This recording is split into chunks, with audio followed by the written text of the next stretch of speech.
কাকনের মাথায় বন্দুক ঠেকিয়ে কৌশিকীকে কোর্টে যাওয়া আটকে দিল দিব্যা সেন। হ্যাঁ বন্ধুরা, এমনটাই দেখা যাবে। তাই সম্পূর্ণ জানতে ভিডিওটিতে লাইক দিয়ে চ্যানেলটি সাবস্ক্রাইব করে দেখতে থাকুন।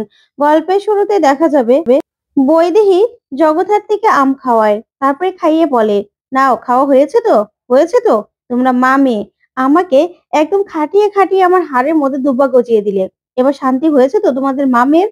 তখনই সেখানে দুর্গা চলে আসে আর সে বলে, কিরে ঠাকমা, কি করছিস? তখনই বৈদেহী বলে, আর কি করব, এখানে কেন এসেছো? তখন দুর্গা বলে, বাবা, আমার মাকে তুই কিভাবে যত্ন করছিস সেটা আমাকে দেখতে হবে না? তুই কিন্তু খুব ভালোভাবে আমার মাকে যত্ন করছিস।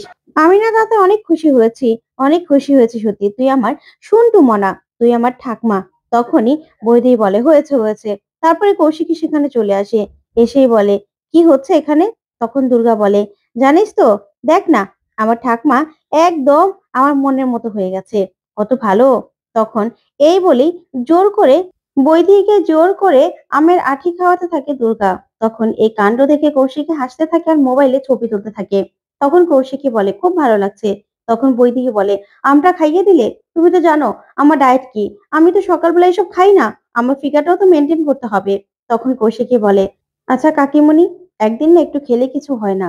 আচ্ছা, এই পরিবারটা এই পরিবারটা তো একত্রে থাকতে ভালো লাগে বলো? আর তুমি হয়ে যাও না, হয়ে যাও না একদম ভালো ঠাকমা, যারা যারা তাদের নাতি নাতনির কাছে সব থেকে বেস্ট হয়, বাপ মার থেকেও যারা ঠাম্মাকে বেশি বিশ্বাস করে, হয়ে যাও না কাকিমণি সেরকম। তখন দুর্গা বলে, কৌশিকী, তুই একদম চিন্তা করিস না, আমার আমার ঠাকমা না একদম আমার মনের মতো, আমার শুনটি মনা একদম চেঞ্জ হয়ে গেছে। শোনো ঠাকমা, তোমাকে না ফিগার মেনটেন করতে হবে না, এমনিতেই ফিগার মেনটেন হয়ে যাবে, বুঝতে পেরেছো? তুমি আমাদের জন্য যা করছো তাতে অনেক। তখনই বৈদেহী চলে যেতে লাগলে দুর্গা বলে, ঠাকমা, দাঁড়াও, গিয়ে না ময়দা মেখে ফেলবি, ময়দা মেখে ফেলবি। আমি আলু কষা আর লুচি করব, ঠিক আছে, কোর্ট থেকে ফিরে। আজকে আমার মায়ের অপরাধীরা শাস্তি পাবে, শাস্তি পাবে। আজকে ভুরি ভোজ হবে, সবাইকে পেট পুরে খাওয়াবো আমি। তখনই বৈদেহী মনে মনে বলে, আজকে শাস্তি পাবে? কিচ্ছু হবে না, কিচ্ছু হবে না, তোমরা যে প্ল্যান করছো সব আমরা জানি, কিচ্ছু করতে পারবে না। না উৎসব সাজা পাবে, না দিব্যা সেন সাজা পাবে, ওরা সবাই বেকসুর খালাস পাবে, কিচ্ছু করতে পারবে না তুমি। তখন এই বলেই সেখান থেকে চলে যায় বৈদেহী। তখন দুর্গা কৌশিকীকে বলে, কিছু একটা বললো মনে হলো না? কিছু একটা তো বললো। তখন কৌশিকী বলে, ছাড় তো, দাঁড়া, আমি একটা ফোন করে নেই।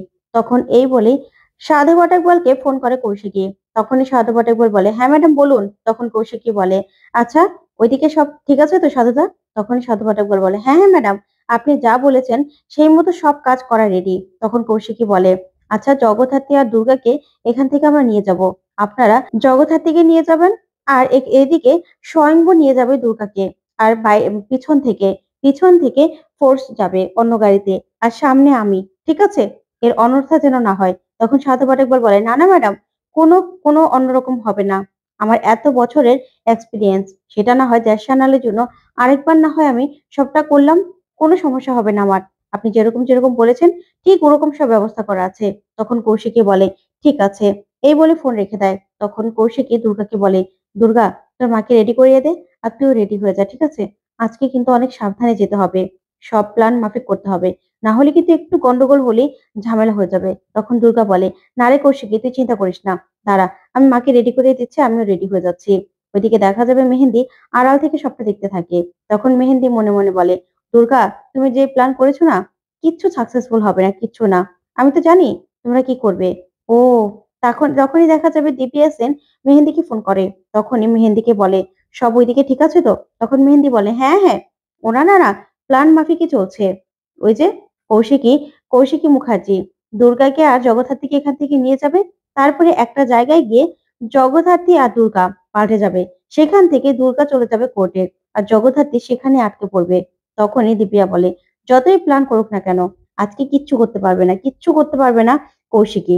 আজকে একদম দুর্গার এমন অবস্থা করব না, পুরো হেনস্থা হয়ে যাবে কোর্টে, এটা আমি বলে দিচ্ছি। তখন এই বলে ফোনটা রেখে দেয় আর হাসতে থাকে। তখন মেহেন্দি বলে, হ্যাঁ সেটাই তো, আমি তো জানি। তারপরে দেখা যাবে ওইদিকে স্বয়ংব স্বয়ংব যায় উৎসবের কাছে। তখন উৎসবকে বলে, উৎসব, তোকে আজকে কোর্টে প্রডিউস করা হবে। তখন উৎসব কিছু বলে না। তখনই স্বয়ংব বলে, হ্যাঁ, আজকে জগদ্ধাত্রীও কোর্টে যাবে, বুঝতে পেরেছিস? তখনই উৎসব বলে, জগদ্ধাত্রী, জগদ্ধাত্রী কোর্টে গিয়ে কি করবে? তখন স্বয়ংব বলে, জগদ্ধাত্রী নিজে সাক্ষী দেবে, নিজে বলবে যে দিব্যা সেন 20 বছর আগে ওর সঙ্গে কি করেছিল। তাই আমিও চাই তুই তুই রাজসাক্ষী হয়ে যা। তুই দিব্যা সেনের সব কুকীর্তিগুলো ফাঁস করে দে। আমি চাই আমি চাই ভাই, তুই আজকে না হয় নিজের ভাইয়ের কথা শোন। আমরা তো 2 ভাই বল। তুই ভুলে যা উর্মিলা মুখার্জির কথা, ভুলে যা বৈদেহী মুখার্জির কথা। শুধুমাত্র রাজনাথ মুখার্জির সন্তান আমরা। আমি যে তোর সৎ ভাই সেটা তুই ভুলে যা। তুই দিব্যা সেন যা করেছে সবকিছু বলে দে ভাই। তুই আমার কথাটা শোন। তখন উৎসব বলে, না, তুমি আমার সৎ ভাই, সেটা আমি কোনোদিনও ভুলবো না। বুঝতে পেরেছো? আর তোমার সঙ্গে আমি কোনোদিনও হাত মেলাবো না। তোমাকে আর সাপকে আমি কোনোদিনও বিশ্বাস করি না। তখন স্বয়ংভু বলে, উৎসব। তখন উৎসব বলে, হ্যাঁ, দিব্যা সেনেরও তুমি কিচ্ছু করতে পারবে না, আর আমারও কিচ্ছু করতে পারবে না। আমরা ব্যাকস্ত্র খালাস হব। আর ওই জগদ্ধাত্রী কি করবে? হ্যাঁ, উঠতে পারে না, কথা বলতে পারে না। ও নাকি গিয়ে সাক্ষী দেবে, কিচ্ছু করতে পারবে না আজকে। তখন স্বয়ংভু বলে, ঠিক আছে, যা, তাহলে তুই ওই ব্যবহারটাই পাবি যেটা একটা ক্রিমিনাল আমাদের কাছ থেকে পায়। বুঝতে পেরেছিস? তুই কোন রকম কোনো ফেভার আমার কাছ থেকে পাবি না। কোন রকম কোনো ফেভার না। তখনই চিরঞ্জিত নন্দীকে ডেকে স্বয়ংভু বলে, চিরঞ্জিত নন্দী, ওকে নিয়ে যাও ওকে। তখন এই কথা বলে স্বয়ংভু বলে, সরি, সরি বাবা, আমি কি তোমাদের জন্য কিছু করতে পারলাম না। সরি বৈদেহী মুখার্জি। আপনাদের ছেলে যেরকম তার সঙ্গে ওরকমটাই করা উচিত। তারপরে দেখা যাবে এদিকে দুর্গা আর জগদ্ধাত্রী দুজনেই রেডি হয়ে যায়। তখন দুজনকে একরকম পোশাকে দেখে কৌশিকী বলে, দুর্গা, সবটা কিন্তু সাবধানে করতে হবে, ভুলে যাস না। একটু এদিক ওদিক হলেই কিন্তু সব শেষ। তখন দুর্গা বলে, তুই চিন্তা করিস না কৌশিকী, সবকিছু প্ল্যান মতোই হবে, তুই একদম ভাবিস না। তখনই দেখা যাবে কৌশিকী ফোন করে স্বয়ংভুকে। তখন স্বয়ংভু বলে, আচ্ছা বড়দি, ওরা রেডি তো? তখনই কৌশিকী বলে, হ্যাঁ হ্যাঁ, দুর্গা জগদ্ধাত্রী দুজনেই রেডি। তখন স্বয়ংভু বলে, ঠিক আছে বড়দি, তাহলে তুমি সাবধানে ওদেরকে নিয়ে এসো। আমার মনে হচ্ছে কিছু একটা ঘটতে পারে। তখন কৌশিকী বলে, না না, কিচ্ছু হবে না, তুমি চিন্তা করো না। আজকে জগদ্ধাত্রী কোর্টে যাবেই, যে করে হোক জগদ্ধাত্রী কোর্টে যাবে আর সাক্ষী দেবে। তখনই স্বয়ংভু বলে, ঠিক আছে বড়দি, তাহলে আমি ফোনটা রাখছি। এদিকে কৌশিকী তখন জগদ্ধাত্রীকে নিয়ে বেরিয়ে আসে।